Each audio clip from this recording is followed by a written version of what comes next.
Espargaro's ended up 8th, and we're going to go into this because he's been penalised. It's his second offence on minimum tyre pressures being too low, and that has cost him 3 seconds, and it's demoted him from, I think it was 5th or 6th to 8th in the end. So he's lost those positions.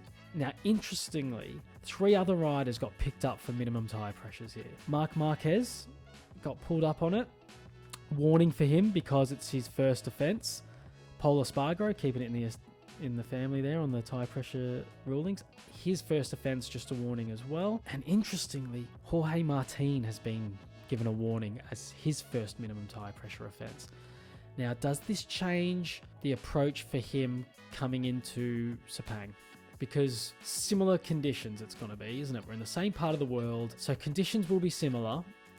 He's finished just ahead of Pecco here as they cross the line. So is there an advantage, if they have to raise their tyre pressures at the start of the race to avoid copping this penalty? Does it affect his pace throughout the course of a race? Does it bring him back to the pace of Pecco and, these guys, and maybe he won't have that edge? Or will it not affect the pace, and he'll be fine? Or do they sort of go down the same track here and set the bike up the way they want to set it up, maybe raise the pressure a little bit? But if he does get caught again, 3-second demotion here takes him to 4th, and it could cost him a win. So it'll be interesting to see how that plays out into Malaysia. But yeah, if he's not as quick in the race in Malaysia, then it may be because in those sort of temperatures and conditions, he does like to run a certain tyre pressure, and having to raise that tyre pressure might have him not as comfortable on the bike as he has been here in Thailand. And if they run the same pressures, they're at risk of dropping below again and him getting the penalty. So it's going to be an interesting question to answer. Hopefully,